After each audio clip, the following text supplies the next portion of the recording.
travelers, and welcome to Go See, Do Explore. Here, we dive deep into the heart of travel, sharing hidden gems, unforgettable experiences, and the stories that make each destination unique. Whether you're a seasoned traveler or dreaming of your next getaway, you're in the right place to get inspired. I'm Christopher. And I'm Ashleigh.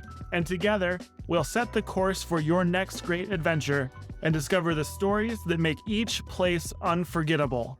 It's time to go, see, and do more. Let's explore. Hello, everybody, and thanks for tuning in to another episode of Go See, Do Explore. For this episode, you probably could tell by the title, it has been a while since we've done a top 10, and so we kind of thought it might be fun to talk about our top 10 favorite U.S. wineries. That we've visited. That we've visited, of course. Right. Yeah, so we're not talking about when you go to the grocery store and buy a bottle of wine. This is a travel podcast. Yeah. Well, and there are also wineries that I really like that I've never been to. Mm-hmm.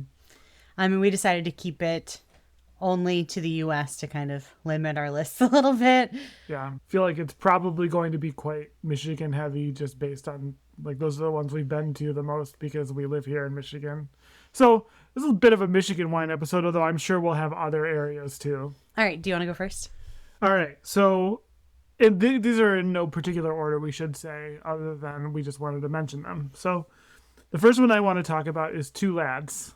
Two Lads is in the Old Mission Peninsula AVA in northern Michigan. It is my favorite AVA. I think that's come up on the show before. It's a pretty small piece of land relative to a lot of other AVAs. And I could probably just name like most of the Old Mission wineries as my favorites, but I'm not going to do that. But I decided to start with Two Lads because I feel like their wine is the most interesting up there right now. There are other ones I like too. Some may even end up being mentioned in this episode, but Two Lads is just continually innovating. They have really interesting techniques for winemaking, and they produce really high quality red wine, and they produce really high quality traditional method sparkling wine, made in the style of champagne. It's a beautiful piece of property. It's a nice place to spend some time too, which I considered in my list here also. Like if a winery I want to visit, they're at the very northern end of the peninsula. And so, yeah, Two Lads is my first one. Yeah, it's a gorgeous piece of property up there. Like the tasting room has this beautiful view of the bay, and yeah, it's always a favorite place to visit when we're up there. They always have good snacks there too. Oh, yeah. And like locally made snacks too, which is kind of fun. Yeah. All right. So I tried really hard to not put too many Michigan wineries on my list. Thinking about like if you could go to any winery in the U.S., if you could return to any winery in the U.S., where would you go? And the first one I thought of was Dr. Frank on Kayaking Lake in the Finger Lakes region of New York. Yeah, it's a good one. So it's been a long time since we've been there. Yeah, 2020. No, 2019. 2019. Yeah, 2019. Yeah. Okay. We went winter of 2019, but then it was also kind of a winery that we were getting our pandemic wine from when we were stuck at home. That's why I'm thinking we were ordering cases from there, and every once in a while they'll run a deal and we'll order some more cases from there. But so Dr. Frank is a really interesting winery. Dr. Constantine Frank was the pioneer of vitis vinifera in the New York region. He was a doctor of enology. Enology. Yeah. So what does that mean? Winemaking. Okay, he's a doctor of winemaking. It may have been viticulture. I don't remember which, but he definitely was experienced with both. And he brought those European varietals to the New York area. And I mean, well, no, just the New York area, because I think they were already doing that in California, correct? Mm-hmm. Yeah. But so pretty much every wine that we've ever had from there has been phenomenal. I guess with the exception maybe of some of their sweeter stuff. But love everything they have there. And like I said, if you were like, all right, we're going to get in the car and we're going to drive to a winery, where do you want to go? I think I would say Dr. Frank. Okay. Yeah, they have some of the oldest vines in the country. I think the oldest vines east of the Mississippi. So it makes a very, very good wine. Oh, yeah. Their Old Vines Pinot Noir might be one of my favorite wines, period. I think we have a bottle of that. No, we have Saperavi, which is Oh, another yeah, really yeah. good one. That was the first place I'd ever had Saperavi, was it? Yeah. Dr. Frank. It's funny because in my head I feel like we've been there multiple times, but no, I think we've only been there the once. We've only been there once. We've bought wine from them a couple of times, though. Yeah, yeah. It's one that, we've been trying to get back to the Finger Lakes. We actually have a... Next year. All right, what's next on your list? All right, coming back to Michigan for now. And I was thinking sort of the same way. The ones that if I could go to any winery right now, what one would I go to?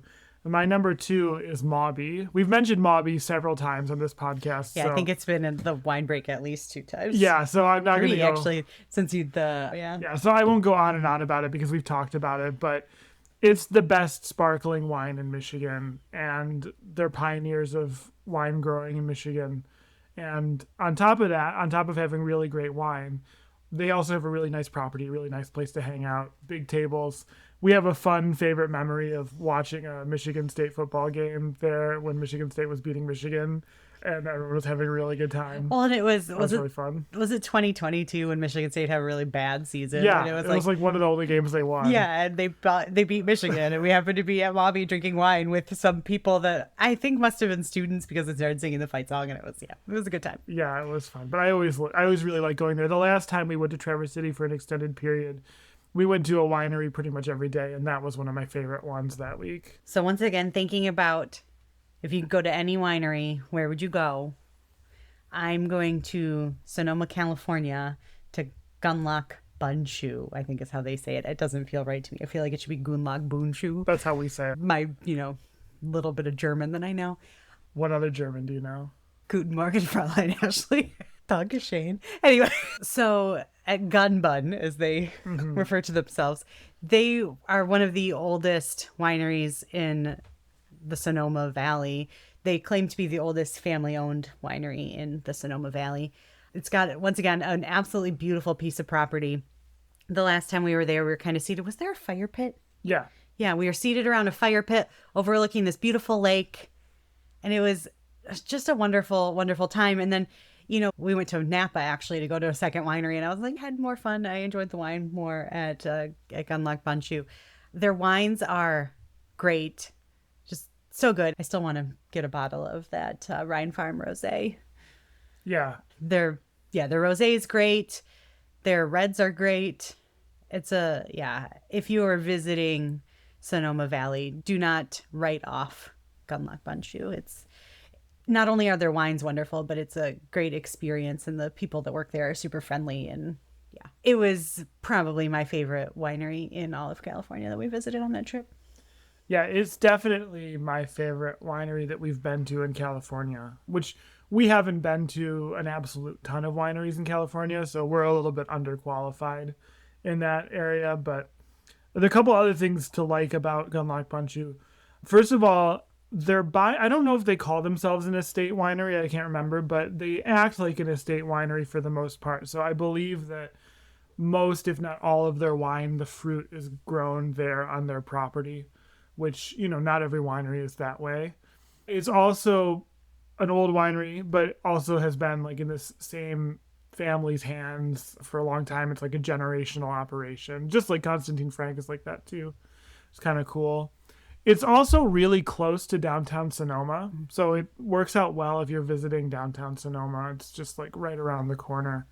And I think one of the reasons why we like them so much is because their wines are, even though they're in California, they're more of that cool climate style, I will say. I mean, it's not exactly a cool climate there in Sonoma, but the way they have their property, and I think the way they manage their grapes and the way they make their wine, it's really, the style is much more a style that we like than the big, bold California style. And I think some of that too is maybe the German heritage. But in any case, it's really good. And we really like what they make there. Yeah. My next one's not in Michigan. Can you believe it? Surprising. We're going to Atwater. Ah, that was on my list. In New York. Yeah. Atwater is one of the many wineries in the Finger Lakes region of New York. Atwater is one of the many wineries in the Finger Lakes region of New York. It is on Seneca Lake, so just a little east of where Constantine Frank is. They have also a really nice piece of property right there on the lake, on the hillside. It reminds me very much of northern Michigan. It's a similar sort of a feel. And their wines are really excellent. They have some really interesting wines too. Like they have some forced carbonated Rieslings and a forced carbonated rosé, which usually forced carbonation is considered a marker of low quality in wine, but these are not. It's whatever they're doing there. These are really interesting, and they have sort of a different mouthfeel than like a typical like tank method Prosecco or Cava or something like that. Really good. And then their higher quality reds too are also really great. We like that style. We like that region. We've been there twice. I really enjoy it. That's another place that's got a really nice property. They're right on the lake. The tasting room faces the water. I think we were there one time when there was like a bicycle race happening, or like some kind of race. I remember there was like a finish line. Yeah. It's a place that's got a lot going on in warm weather. Mm-hmm. Definitely. Not a lot going on when you visit in December. All right, I think, is it time for a wine break? It's time for a wine break. So we haven't been talking about wine enough. Right.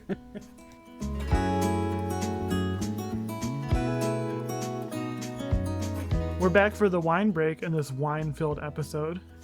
We have something kind of special today, actually. This is a Grenache Mourvèdre from Lewis in Texas. Now, Lewis is a winery in Texas, somewhere east of Fredericksburg.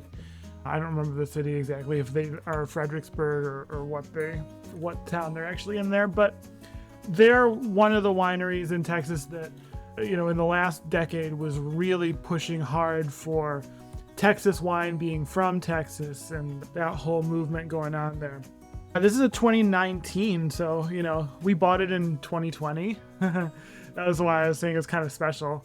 We bought it in 2020, but, now it's like almost 5 years old, this wine.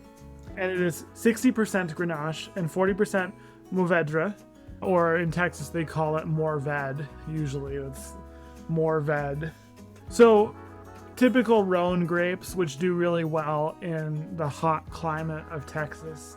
You know, Grenache Syrah Mourvèdre is a really common blend that just doesn't have Syrah.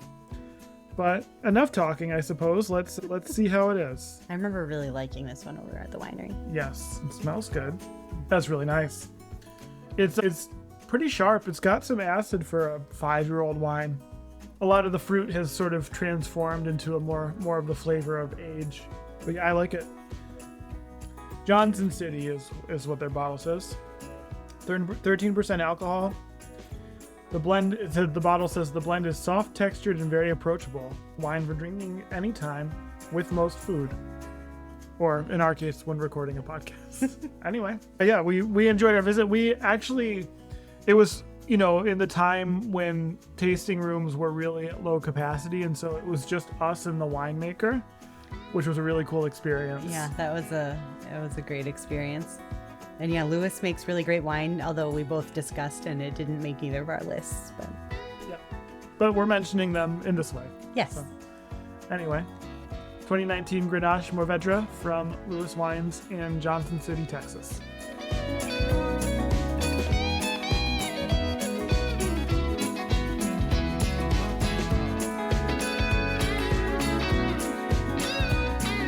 So for my next winery, I'm actually going to stay in Texas, and I'm going to go to Coolman in the Texas Hill Country. Oh, yeah. Cool. Cool, man. Cool, man. So this is another one that we visited in 2020 at the time, of limited indoor capacities. And even though we were there in December, we were sitting outside. Yeah. And it was a little chilly. It was a little chilly, but it was just a great experience to be seated almost in the vineyard, overlooking the vineyard for sure. And I think we had like a little charcuterie plate, and their wines were wonderful. Yeah, they have amazing Marcona almonds there. Yes, I was going to get to that. Oh, okay. Sorry. No, Sorry. it's okay. You tell that story. So the winemaker at Coolman, at least in 2020, it's possible that this has changed, but the winemaker is French, from France. Mm-hmm. And so they make these Marcona almonds, and they are cooked in some way with herbs de Provence that the winemaker's mother sends from her garden in France. Like, how cool is that? Yeah, they're really good. It's so cool. And we did this fun we did like a winery tour at Coolman, and it was just us and the tour guide, and he took us into the barrel room. We got to drink wine straight out of the barrel. Yeah, he took our picture with the barrel. Oh, yeah, we got our pictures taken with the barrel. Yeah. Coleman was very cool. I'm guessing that their tastings are back in the tasting room again, but it was a really wonderful experience. And I was saying the last time we were in Texas that the next time we go back, we're going to have to go back to Coleman. Yeah, they also have Nico the cat, or had Nico the cat. Oh, yeah, that was fun. He came around and got lots of pets while we were sampling our wine. Very friendly orange cat. What's next on your list? Okay. All right, next on my list, they had to make it on the list, was Chateau Grand Traverse in Old Mission. I think we'll be at Old Mission here. No, actually that's not true. But yeah, I mentioned Chateau Grand Traverse for a few reasons. So thinking about the wine, thinking about the atmosphere, thinking about other factors, Chateau Grand Traverse makes really great wine, in my opinion. I don't think they make like the most elite wine of a lot of these places we're talking about, but they make a really consistent and quality wine in a number of price ranges, right? They have rather inexpensive wine, and then they have kind of mid-budget wine. They don't really have a lot of higher-end wine, but they are on my list. I mean, I love going there, first of all, but also this was the winery that got me interested in wineries. I mean, I have to say, like, this is in some ways the place where it all started. I don't know. I feel like the obsession with wine started in the Finger Lakes. I would have never gone to the Finger Lakes for wine had it not been for Chateau Grand Traverse. Yeah, I guess. So this is the place where it all started, at least for me. But also, it is, as we've discussed on a previous podcast, it is the place where Vitis vinifera was first grown successfully and commercially in Michigan. It is the very center of our beloved Michigan wine industry. And so for those reasons, I can't not have that on the list. And I really like their wine. Like I said, like it's not, it's not maybe as high end or as elite as a place like Two Lads or certainly as a place like Gunlock Bunchu or some of these other ones we're mentioning, but it's one of the most significant and important to me. And so it's on the list. Yeah, if you're going up to Old Mission, CGT, Chateau Grand Traverse, also has an inn that we stayed at once. That was just a wonderful experience that we've been kind of trying to figure out when we can get back there. Yeah, it's a giant house that they've converted, like a kind of a sprawling like ranch. Almost. It's like it's just one floor, but they've converted it into a bed and breakfast kind of a situation. That's really nice. Yeah, and you get breakfast every morning, at least when we were there in, what was that, 2021? Yeah. Yeah, it was right after Christmas in 2021. But you got to just kind of go raid the kitchen in the morning for breakfast. They have a chef. They have a chef that comes in probably in the afternoon sometime and prepares all this food that just goes in the refrigerator. And so then the next morning you use the toaster oven or the microwave or some combination thereof. And they have instructions for you. Mm-hmm. So you pull out things and make it. And it's all really, really good. Mm-hmm. And they had, that was where you got into Nespresso too. Yeah, that's the place that you can thank that we now have a Nespresso. Yeah. Yeah, it's a good time. So CGT, Chateau Grand Traverse is wonderful. Definitely. I mean, if this was the top 10 wineries in Michigan, it would be on the list for sure. Yeah. Decision to make. Yeah, because the next one on my list was Mauby, and you already said that. Mm-hmm. Ruined it. And then the next one after that was Atwater, and you said that. Mm-hmm. And then Two Lads. Mm-hmm. So do I want to go to one that I'm sure is on your list? Or do I want to go in a different direction? I think I'm going to stay in Texas. Okay. And maybe this one Michigan winery that I'm thinking of, you won't say, and it'll be an honorable mention at the end, but I will be shocked if you don't say it. Yeah, I'll probably say it. What are you talking about? So I'm going to go to Texas, to one that might surprise you, but it's one that I think about often. What city was it? Comfort. So Newsom, at least the tasting room is in Comfort. I'm not sure where the vineyard is. I think they might have multiple tasting rooms now too, but the one we went to was in Comfort. It was a very cool experience. Kind of when you talked about Lewis, we went there and we had a private tasting with the winemaker. It was similar at Newsom. But I feel like what made it cooler was, one, we didn't have an appointment. We just showed up and we're like, hey, are you doing tastings? And the lady started helping us. And then in walks the winemaker, who's like is he a second generation wine or grape grower? Or is second it more or than third that? Maybe. So the owner too, not just the winemaker, but also the owner. He's the owner. it was very low key, just kind of like a small little tasting room in town in Comfort. There were no grand views of the vineyards or anything like that. But yeah, we got to talk to Nolan Newsom. He told us, about all of his wines and everything. And I feel like probably one of the coolest things about this experience afterwards is when you'd go to other wineries in Texas and they'd be like, oh, what other wineries have you been to? And you said, oh, we went to Newsom. They're like, oh, did you meet Nolan? Yeah. It was, Yeah. Well, yeah, go ahead. it was like such a tight knit community. Yeah. And Well, and they all know him because he grows a lot of grapes. So a lot of these Texas wineries will buy some grapes from him. But they grow up in the High Plains, which has been a grape growing region for a long time, but only somewhat recently has it become a wine grape growing region. right. And I think that's where Nolan came in. I feel Yeah. like the previous generations of their grape farm, they were, selling them for juice or Juice, jelly, Yeah. all, I don't know, maybe they're medicine grapes. flavor. Maybe maybe they're grapes that you can eat. I don't know. Yeah. But Mixed fruit. grape that you as Yeah. a fruit cocktail. Yeah. But so Nolan Newsom was kind of the one that took their vineyard into, the winery direction. And so they started making their own wines, and their wines were very good. And I feel like they were kind of different from Yeah. what you got at other Texas wineries. He was very non-interventionist. I remember him explaining to us that he doesn't really do much to his wine when he makes it, which is definitely a style of wine production that can either go really well for you or really poorly. It seems to be going well for him. So in other words, he doesn't make a lot of corrections, or when you're making wine, basically your goal is to get the fruit to wine with as little intervention as possible, but that phrase as little intervention as possible can be really widely interpreted, right? Like some people will do lots of corrections for the acid or the titratable acidity or things like that, the tannin, and then some people will just put it in a bucket and see what happens.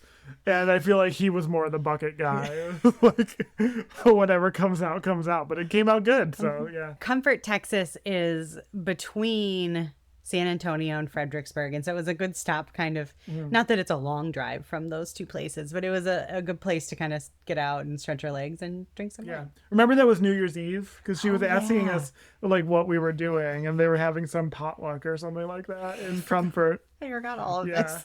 Yeah. Yeah. It was funny. I felt like she was going to invite us, but we weren't around when we were leaving for Fredericksburg. Yeah, I forgot that it was New Year's Eve. That's funny. Yeah. And then there was like that freak snowstorm. Yeah. Yeah. In Texas. Yeah. In 2020.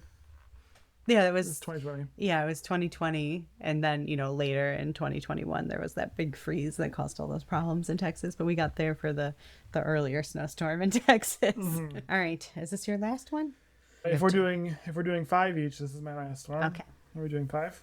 That was Maybe an honorable mention. There but- might be an honorable mention if your last one isn't the one No, that I this just is skipped. this is gonna be it. This is gonna be the one, I guarantee it.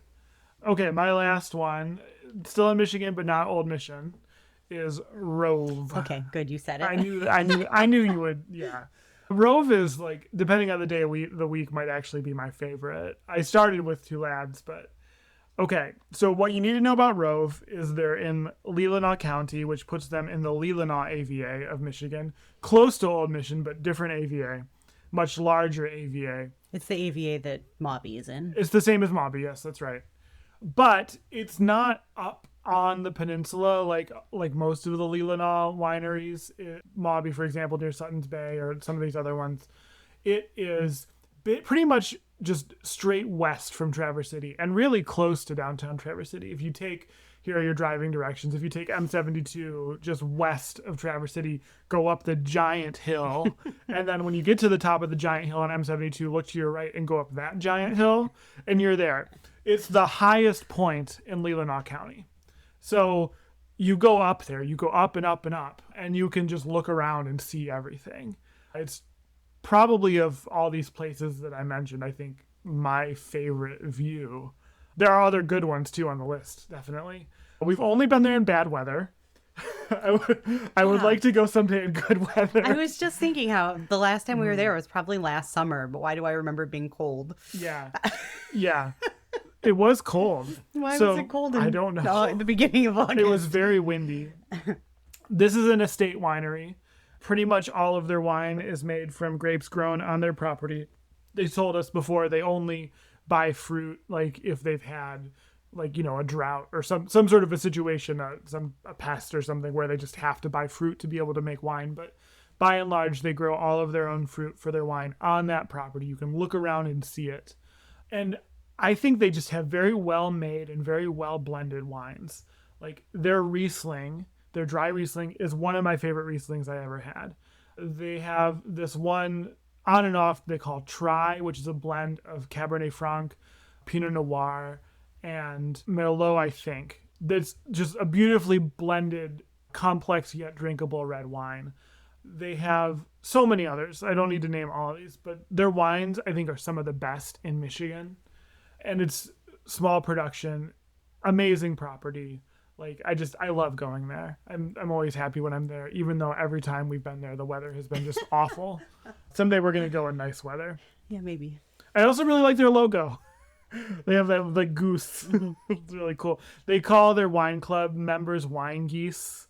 I guess it's an Irish thing. The family is Irish. I mean, their labels are really cool looking too. Not that I really care that much about that, but yeah. Oh, that rosé. That was the other one. That Pinot Noir rosé is outstanding. Yeah, this is like on my short list of must-do Michigan wineries. If anyone is asking, like, you have to go to Rove. I always enjoy Rove. Mm-hmm. I'm like rabid about it. You like, are. It's so good because it's one I never hear people talking about, and we only found out about it because we were at Good Harbor, another nice one that is not, I don't think, on our list, but another winery that we like in Leelanau, and we were just looking kind of for one more to do, and the guy asked us if we had ever been to Rove, and we had never heard of it. And yeah, sorry, Good Harbor, because you recommended one that we like better than yours, even though we really like Good Harbor. Anyway. It is true. I think we've been to Rome more than Good Harbor since that recommendation. Yeah. Good luck to all Michigan wineries. All right. So the last one on my list is also in Michigan. Is this my first Michigan winery? No. Oh, it can't be. It is the first one. This is your first Michigan winery? This is the first one that I've mentioned because the other two I was going to say you already said, which is what I was worried about. We balance each other well, yeah. Mm-hmm. Okay. And I'm going to go on Old Mission. Just south of Chateau Grand Traverse is Bonobo. Yeah, like the monkey. Yeah. So I wasn't going to go there first, but since you said monkeys. One thing that's cool about Bonobo is that a percentage of all of their sales goes to bonobos. Did you know that? Yeah. Like some bonobo charity. Yeah, like a wildlife funds. Like conservation, not to actual monkeys. Mess with the monkeys. Yeah. But yeah, it goes to some fund to save the bonobos. Mm-hmm. But my favorite thing about Bonobo on Old Mission is if there's a time that you're in Traverse City or, you know, in the area and you just want to go like get a glass of wine and hang out with a beautiful view, you can do that at Bonobo. Yeah. I mean, I guess some of the other wineries let you do that too, but it's just so much more laid back. Yeah, they have a lot of space. Oh, you know what I think it is? No, I think they're open the latest. That's what it is. Yes, so that's true. When we went up last August and you were working, we were able to go to Bonobo after you got done with work without having to like rush. So Bonobo is open late and they have live music in the evenings, and it's just a wonderful experience to just kind of, you know, get a glass and hang out and look at the beautiful views. Mm-hmm. And their wines are phenomenal. Their Bonobo Red is great. And what's that sparkling one that we like from them? Yeah, it's a sparkling rosé. Yeah, it's their sparkling rosé, and it is very good. It's another great sparkling wine, light, when you just want to hang out in the deck and relax as the sun's going down. Yeah. They also have a red that I really like. It's just the Bonobo Red. Minor strike against it is that it's an American red, so they're probably bringing in fruit from other regions. But it's well made. It's a very well made wine, and one of my favorite ones to get there. But yeah, when you don't want to do a big structured tasting and you just kind of want to have a glass and hang out, Bonobo is a great place to do that. Yeah, for sure. And like I mentioned, they're open later than I think any other winery on Old Mission. So. Yeah, you can go to Chateau Grand Traverse, and then you can even walk if you wanted. I wouldn't, because the road is scary, but you could drive for 30 seconds and be at Bonobo. Yeah. Yep. So, okay. Do you have any honorable mentions that you want to mention? I think, so a lot of my like next ones were ones that you said, unsurprisingly. So like we're good there. There is one that I thought of that I didn't write down, and that is the Valley Project. Is it a winery? I didn't do that one because it's like a tasting room. Collective. It's yeah. But they were good. Yeah, I mean, I'll just mention Hickory Creek as one we've talked about on the podcast several times. I'm not really going to say anything more other than that's one that I like a lot. And then the other one that I really want to mention as an honorable mention is Hawthorne on Old Mission. Hawthorne makes really, really great. Like I've had, I think some of the best Cabernet Franc I've ever had. I've had it there. Some of the best Gamay Noir I've ever had. I've had it there. I feel like now and then they just have an awesome light-bodied red, and they are known, at least among those who know them, they are known for their Auxerrois, which is white that you really like. That's kind of like Chardonnay. Yeah, but it's not as, I don't know, Chardonnay. Well, it's cool climate. It's cool climate too. That's great. And we've had that for like Thanksgiving before. It's been a Thanksgiving wine. Yeah. But yeah, so those are the top 10 favorite wineries that we've been to. That we've been to in the United States. In the United States. We had to put a lot of caveats on this one. Yeah. But yeah, so if you are visiting, Sonoma or Texas or the Finger Lakes or, of course, Michigan. Northern Michigan. I will go to any of these wineries with you. Just get a hold of us. And you'll have your own tasting guide. Yeah. All right.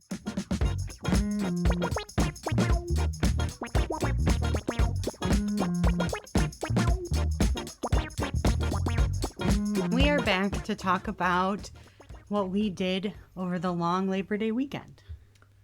Yeah, it was a fun weekend. Yeah. So we were camping in one of our favorite state parks in Michigan, and that is Strait State Park, which is in St. Ignace, right on the northern side of the Mackinac Bridge. Yeah. I'm pretty sure that state park exists from leftover space from when they built the bridge. I think that's right. Yeah. There's a cool bridge view. There's actually two different bridge views. Yeah, we've only seen really the one, but I saw pictures recently of the other one and it looks really cool. We have to find it. Yeah, people say that when you go into the park, if you go to the right, that's where the other one is. Yeah, you look straight on at the bridge. Yeah, it's pretty cool. Crazy. Yeah. But yeah, so if you want a good spot to view the Mackinac Bridge, there are two options in Strait State Park. Yeah. And then, of course, the campsite's down by the shoreline, too. Right. This is one of the reasons why it's one of our favorite campgrounds. So there's an upper campground and then the lower campground. And if you can get in the lower campground, there are sites that are right on the water that don't have electricity. I think they're considered semi-modern. You do have access to a modern bathhouse. Flushers, showers. as they call it. Dishwashing sink.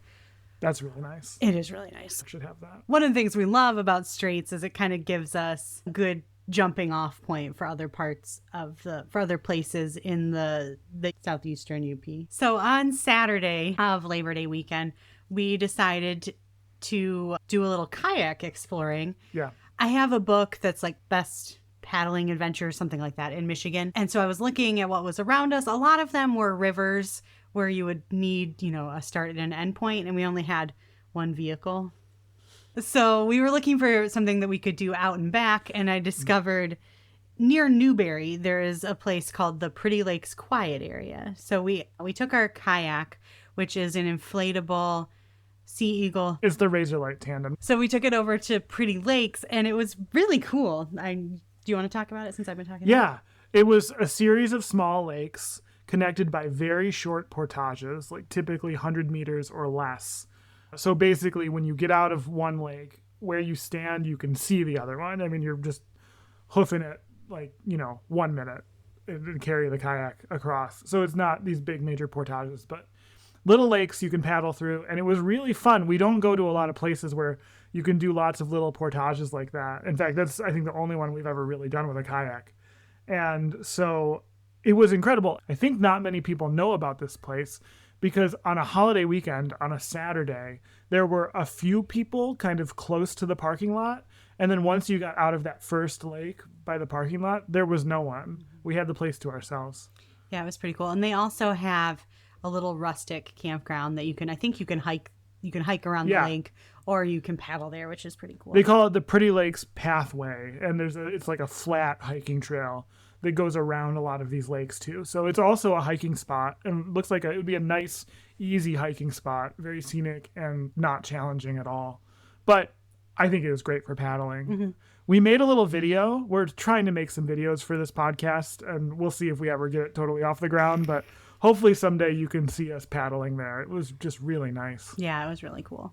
Definitely a great spot. It was about an hour from St. Ignace, would you say? Or maybe a little more than that, but less than 2. Nothing is close, really, in the UP.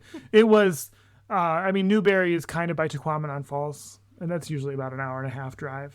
So it was probably about that. So the next day we decided to cross the bridge and do some kind of northern Michigan, northern lower peninsula stuff.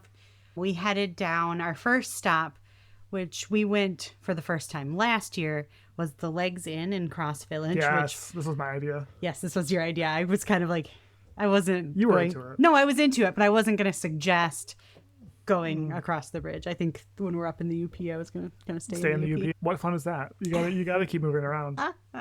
So it sounds more like you than me, actually. Actually, it does. Sounds like we switched roles there that weekend. Yeah. So Legs Inn is a Polish restaurant in Cross Village, which is just north of Petoskey, correct?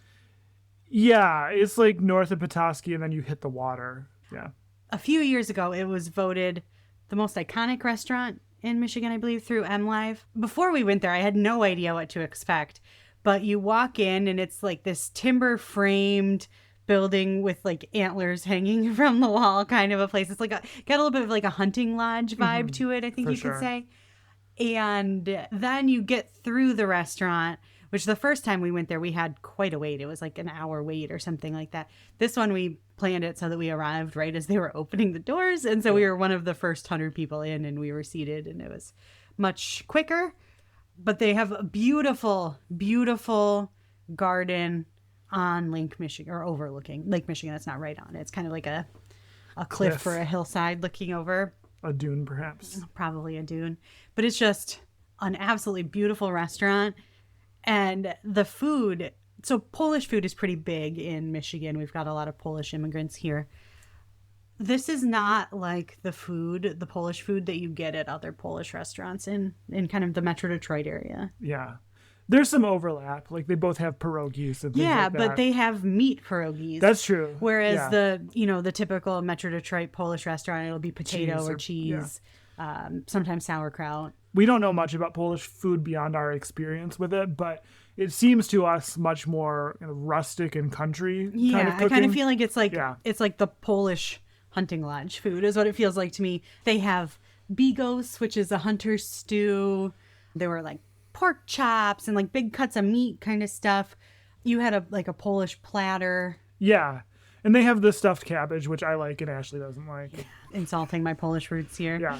But it's a really cool restaurant. Absolutely great scenery. We got to eat outside. It was a little chilly. They offered us blankets. Very windy. Yeah, it was windy. The air temperature, I think, wasn't that bad, but it was just like we were blasted the whole time. Yeah, the whole time with the lake breeze, the lake effect, if you will. Yeah. After lunch, we headed into Petoskey. And so in the Petoskey area, there is we've talked before about the tip of the mitt AVA. So there are some wineries up in the Petoskey area. We went to the Thunder Bay Winery, which is actually based on the other side of the state. Their vineyard in the Alpena area. That's right. Thunder Bay is in the Alpena area, and it's also home to the Thunder Bay National Marine Sanctuary. But anyway. We bought a wine that may or may not be featured on a future wine break. Yes. We'll see. Maybe we will talk about the Thunder Bay Winery another time. It's possible. And then we went to the resort Pike. I don't know if they called it a cidery, but it was like a winery, and they also had hard ciders. And that's always fun when you're in northern Michigan, because we grow a lot of apples in Michigan, and so hard cider is a big thing here. There's also a lot of them farther south too. You'll see a lot of cider makers. Yeah, the apple crop definitely goes farther south than the cherry crop does. And also in Petoskey, we stopped at the headquarters. Like the corporate headquarters. Yeah, so we stopped at the corporate headquarters for Kilwins chocolate shops. Those of you that live in resort towns across the country know Kilwins. Yeah. One time years ago, we were in St. Augustine, Florida, and I was really thirsty, and Chris pulled into a Kilwins and bought me a bottle of water. And I looked at the label, and it said bottled, or it probably wasn't bottled, but it was like from Petoskey, Michigan. I was like, oh, this traveled as far as we did, actually farther. And when I was recently in Greenville, South Carolina, too, there was one there. Yeah. They're all over. They're all over Michigan, too. But yeah, they're from Petoskey. But Kilwins is a big chocolate shop. They also do ice cream, fudge, caramel apples, all that kind of stuff. It's like a sweet shop. The ice cream is where it's at. Yes. As far as I'm concerned. Yes. So we waited in a very long line, which although it wasn't that long when we got in it, but it was long when we got out of it. Yeah. It wasn't our fault. No. For some ice cream. And something that they did there that I had never seen anywhere else was that they actually dip, if you get a waffle cone, you can get it dipped in chocolate. And they had this crazy contraption to dip the waffle cone in the chocolate. So we did that. So I had you did. I thought I got in a bowl, no? I think you maybe had a waffle bowl. I got a waffle bowl. Yeah. But yeah, their ice cream is really good. I've probably had their chocolates before, but I usually go there for the ice cream, to be honest. But yeah, if you're anywhere in any sort of resort town across the country, see if you can find a Kilwins. Mm-hmm. They're based in Petoskey, and the factory in Petoskey is a pretty cool place to visit if you're in the tip of the mitt, as they say. Yeah. So I think that's all we're going to talk about of our Labor Day trip for now. Be sure to come back next week. We're going to talk about what we did on Labor Day. We have a special tradition for Labor Day. I love that.